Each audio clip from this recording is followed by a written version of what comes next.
কিয় আহিলা তুমি এই কণ্টক বনলৈ?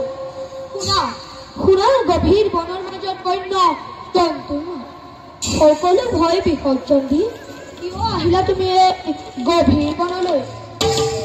তোমাৰ অবিহনে মোৰ জীৱন অসাৰ, সেইকাৰণে ময়ো থাকিম তোমাৰ কাষত। কেনেকৈ থাকিবা মোৰ লগত? ৰ'দত শুকাব তোমাৰ সুন্দৰ শৰীৰ। সুধা জলত কেনেকৈ থাকিবা তুমি গছৰ ফল মূল খাই? গতিকে ঘূৰি যোৱা তুমি মাতৃৰ কাষলৈ। তেনেকৈ নকবা ধ্ৰুৱ, তোমাৰ জানো মোৰ প্ৰতি স্নেহ নাই? যদি ভাতৃ বুলি স্নেহ কৰা তেন্তে তোমাৰ কাষত মোক ঠাই দিয়া। ব'লা যাওঁ আমি নিজ ৰাজ্যলৈ, পিতৃদেৱে অপেক্ষা কৰি আছে। পিতৃদেৱক মই নিশ্চয় দেখা কৰিম, কিন্তু মাহীয়ে যদি মোৰ উপস্থিতিত অসন্তোষ প্ৰকাশ কৰে তেতিয়া কি কৰিবা? চিন্তা নকৰিবা ধ্ৰুৱ, পিতৃদেৱৰ কাষত উপস্থিত হলে মাতৃয়ে অলপো অসন্তোষ নকৰে। ব'লা যাওঁ আমি পিতৃৰ সমীপে।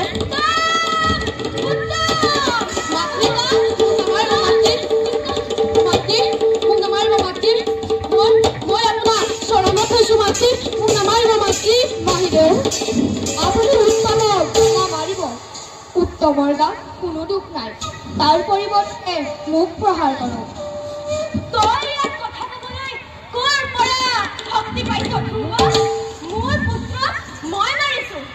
তই দুষ্ট, আজিৰ পৰা তই মোৰ কথা শুনিবিনে নুশুনা? ৰক্ষা কৰা পিতা, ৰক্ষা কৰা পিতা, ৰক্ষা কৰা। উত্তমক আৰু প্ৰহাৰো নকৰিবা। পিতা ৰক্ষা কৰা, মাতৃয়ে মোক মাৰিছে। কিয় মাৰিলে বাছা?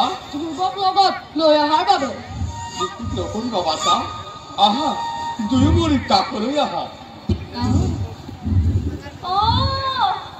বুজিলো, এই উদ্যান ৰাজ্যৰ উত্তৰাধিকাৰী মোৰ বাছা উত্তম নহয়, দাসীৰ পুত্ৰ ধ্ৰুৱহে হ'ব।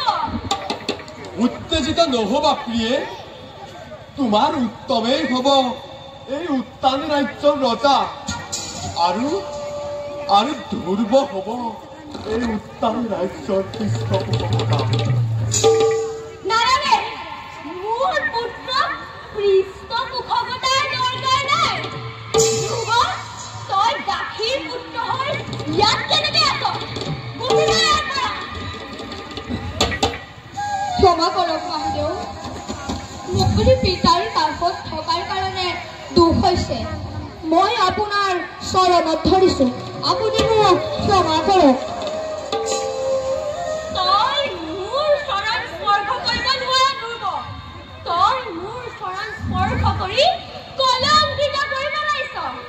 দাসীৰ পুত্ৰ হৈ মোৰ চৰণ স্পৰ্শ কৰিবলৈ নাহিবি ধ্ৰুৱ।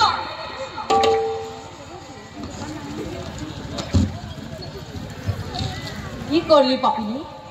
মহাপৰিভক্ত বালক ধ্ৰুৱক তই পদাঘাত কৰিলি, আৰু মোৰ সহ্য নহয়। তোক আজি হত্যা কৰি এই উত্তন ৰাজ্যত শান্তি প্ৰতিষ্ঠা কৰিম। সাৱধান বৃদ্ধ, কাকে হত্যা কৰ? তপন সিংহ, এই বৃদ্ধক বন্দী কৰা তপন সিংহ। অ কৃতজ্ঞ নৰধম তপন সিংহ, সদস্ত নকৰিবলৈ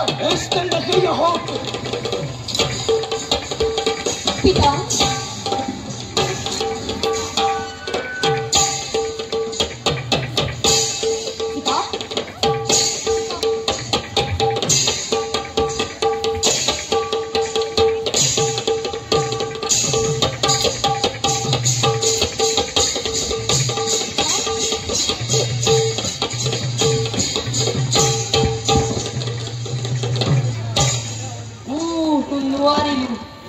এই বৃদ্ধ উত্তন ৰাজ্যৰ মংগল সাধিব মই নোৱাৰিলো। পাপী তপন সিংহ, তহঁতৰ কাৰণে। তপন সিংহ, হনুমানী মন্ত্ৰী দাদয়াকে মুক্ত কৰি দিয়া। তপন সিংহ, এই বৃদ্ধ বন্দীৰ পৰা মুক্ত নকৰিবা। মোৰ আদেশ, মন্ত্ৰীবৰকে মুক্ত কৰি দিয়া। বুজিলো, আপোনাৰ মোৰ প্ৰতি থকা স্নেহৰ কথা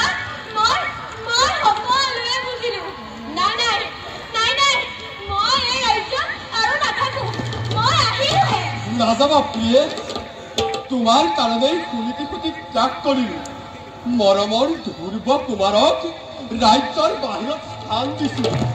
তোমাৰ শান্তিৰ বাবে মই কি কৰিম? মই প্ৰতিজ্ঞা কৰি কৈছো, তোমাৰ শান্তিৰ বাবে মই সকলো কৰিম। সেনাপতি, যোৱা মন্ত্ৰীবোৰক বন্দী কৰি ৰাখা অন্ধকাৰ কাৰাগাৰত।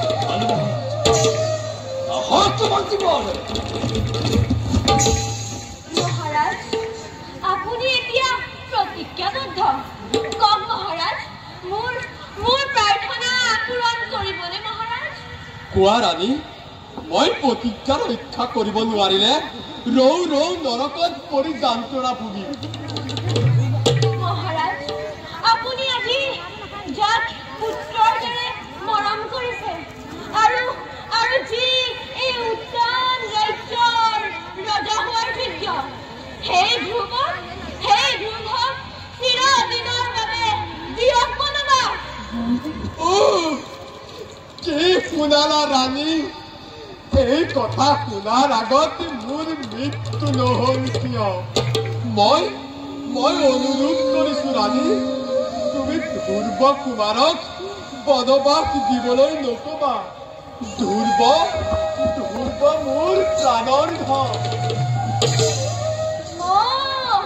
বুজিলো মহাৰাজ, আপোনাৰ যদি প্ৰতিজ্ঞা পূৰণ কৰিবলৈ মনে নাই, তেতিয়া মুক্ত কণ্ঠেদি কৈ দিয়ক, পুত্ৰ উত্তম, তই আৰু মই আজিয়ে ৰাজ্য এৰি গুচি যাম।